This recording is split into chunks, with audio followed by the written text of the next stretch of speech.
Salut tout le monde, bienvenue encore sur la chaîne Lusambo News.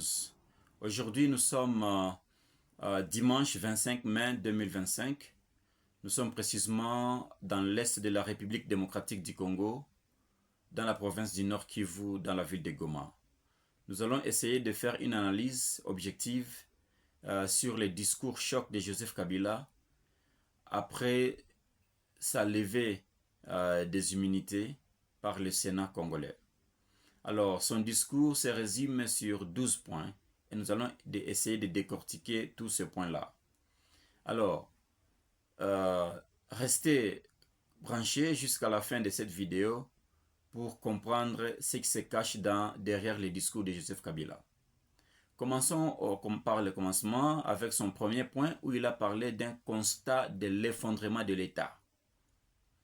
Il affirme que la RDC vit une dérive totale, marquée par l'insécurité, la misère, les désordres institutionnels. Alors, ce point introduit un ton alarmiste. Kabila cherche à dresser un tableau noir de la situation pour justifier l'urgence de son initiative. Alors, il parle à une population désabusée, une population qui vit quotidiennement le manque de l'électricité, l'inflation, les guerres à l'Est, le manque d'emploi, et j'en passe. Alors, cela établit un contraste avec son propre règne qu'il veut faire apparaître comme plus stable malgré tout ce que nous connaissons sur son régime. Alors, ici, Kabila veut nous montrer que l'État congolais est effondré sous le régime de Tshisekedi, mais à son temps, ce n'était pas comme ça. Mais essayons d'analyser un peu. Est-ce qu'à l'époque de Joseph Kabila, on n'a pas constaté l'insécurité? Oui, les rapports ont montré que à l'époque de Kabila, plus de 120 groupes armés ont été créés. Et tous ces groupes armés ne faisaient que tuer des gens, et particulièrement dans l'Est, là où nous sommes. Ituri, Nord Kivu, Sud Kivu, et même au niveau des Kassai avec les Kamouina Nsapu.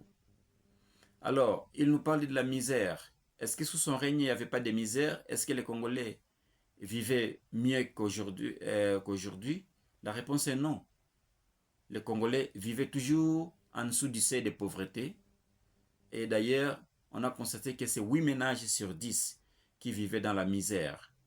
Nous étions toujours classés derrière les autres pays dans le classement mondial des pays riches mais aussi des pays pauvres. Alors, il parle des désordres institutionnels. Est-ce qu'à son époque on n'a pas constaté cela? La réponse est oui. Donc, les tableaux noirs qu'il dresse contre le régime de Tshisekedi s'appliquent aussi sur lui-même. Sur son deuxième point, il parle de recul démocratique et institutions fragilisées. Alors, il accuse le régime de Tshisekedi d'avoir affaibli la démocratie. Révision des institutions musulmanes de contre-pouvoir. Mais c'est une charge directe. Il vise la CENI, la Cour constitutionnelle, l'Assemblée perçue comme inféodée par le régime ou au pouvoir. Alors, il ajoute ici la carte du garant de l'équilibre républicain, oubliant que lui-même, il a été accusé de manipulation constitutionnelle en 2016-2018. Il voulait tenter d'avoir un autre mandat. Mais il sait que les Congolais ont peu confiance en les institutions actuelles, ce qui rend sa critique pertinente. Mais les Congolais ne sont pas dupes. Nous savons que à son époque, il n'y avait pas de démocratie et les institutions étaient toujours fragilisées. Parlons du troisième point de son discours où il parle de militarisation de la vie politique. Il dénonce l'usage excessif des services de sécurité contre les opposants et les citoyens. Alors, lorsque nous essayons de faire une analyse, nous nous rendons compte que c'est une critique classique contre les régimes autoritaires. Mais venant de Kabila, qui a souvent été accusé de mêmes pratiques, alors cela semble paradoxal. Ce point ici peut cependant toucher un large public, car la répression récente est très médiatisée. Alors, mais nous n'avons pas oublié, parce qu'à son époque, c'était pire qu'aujourd'hui. C'est vrai, sous le régime de Tshisekedi, nous avons aussi constaté quelques abus des pouvoirs, une militarisation de la vie politique, mais on ne peut jamais comparer cela au règne de Joseph Kabila. C'était pire que ça. On a enregistré beaucoup d'arrestations des opposants. Il y a eu même des morts de jeunes étudiants. L'exemple de Roxy Mukendi et j'en passe. Même des jeunes au niveau de la lucha, au niveau de la ville de Goma, ils sont morts, brûlés vifs. Les jeunes de l'UDPS à Kinshasa, brûlés vifs dans leur permanence. Donc, ça ne devrait pas venir de lui. Au quatrième point, Joseph Kabila parlait de l'échec de la gratuité de l'enseignement. Il dit la gratuité proclamée est un lueur selon lui. Les écoles sont en ruine et les enseignants mal payés. Oui, Kabila vise ici un programme emblématique de Tshisekedi. Il touche là à un sujet de grande sensibilité populaire. C'est vrai, il met en lumière l'écart entre l'annonce politique et la réalité sur le terrain. Surcharge des classes, manque d'infrastructures, grève récurrente. Oui, c'est vrai, il y a un échec de la gratuité de l'enseignement sous le régime de Tshisekedi. Il a instauré la gratuité sans se préparer. Il y a manque d'infrastructures. Il a créé quelques écoles, mais pas assez. Nous avons encore besoin de plus d'écoles. Surcharge des classes, oui. Nous avons des classes de 70, 90, parfois même 100 élèves dans une même classe. Et cela rend l'enseignement impossible. Et il parle aussi de grèves récurrentes. Oui, chaque année, nous constatons qu'il y a des grèves. Cela parce que les parents ne payent plus les enseignants. Mais sous le régime de Kabila, c'était le parent qui payait. C'était le parent qui payait les enseignants. Il n'y avait pas de gratuité. Lui non plus n'a pas créé d'école. Il y a toujours manque d'infrastructures. Il y a eu des grèves aussi sous son règne. Donc, ce n'est pas lui qui doit ou qui devrait donner des leçons à Tshisekedi. Alors, il parle du chaos à l'Est. Mais cela, n'est-ce pas une trahison? Okay. Il accuse le pouvoir de ne rien faire ou de pas assez faire pour stopper les M23 et sécuriser les populations. Ces points visent un talon d'Achille majeur du régime actuel. Les déplacements massifs, les massacres et les accusations contre Kigali sont au cœur de la colère populaire. Alors, il veut en profiter. Kabila retourne l'opinion en sa faveur. Lui qui avait négocié avec controverse la réduction du M23 en 2013, maintenant il apparaît ici comme un homme d'ordre. Mais nous savons que c'est lui-même qui est le fondateur ou le créateur de ce mouvement. Et aujourd'hui, il veut nous dire que c'est lui qui avait amené de l'ordre. Il a créé une rébellion, il a négocié avec sa propre rébellion, et maintenant il veut nous montrer que lui, il a mis fin à la rébellion du M23. Là, les Congolais ne sont pas d'accord avec toi, M. Joseph Kabila. Alors, au sixième point, il parle d'un pacte républicain à reconstruire. Lancer un pacte citoyen autour de la vérité, de la justice, de la refondation nationale. C'est le cœur idéologique du discours. Il se présente en fédérateur au-dessus des clivages. Et il parle aux intellectuels, aux religieux, à la jeunesse. Les mots pacte donnent un ton grave, consensuel et mobilisateur. Joseph Kabila avait se positionner en mobilisateur. Ils vont mobiliser les peuples congolais à demander un pacte républicain pour essayer de reconstruire le pays. Mais ce n'est pas de lui que cela devrait venir. Kabila parle des réformes et des institutions. Il veut revoir la constitution, la justice, l'armée, les services publics. Il propose un vrai programme de transition politique, ce qui va bien au-delà des simples critiques. Cela peut être vu comme une tentative de reprendre le leadership national en posant une vision. Il s'agit aussi d'une posture de rupture avec le système actuel, tout en prétendant à une certaine neutralité idéologique. Mais la refonte des institutions à son époque, c'est une question qui ne pouvait pas être soulevée par qui que ce soit. Il n'a rien fait par rapport à l'armée. Il n'a pas recruté, il n'a pas formé, il n'a pas acheté des armes. Mais tout cela, Tshisekedi a tenté de faire.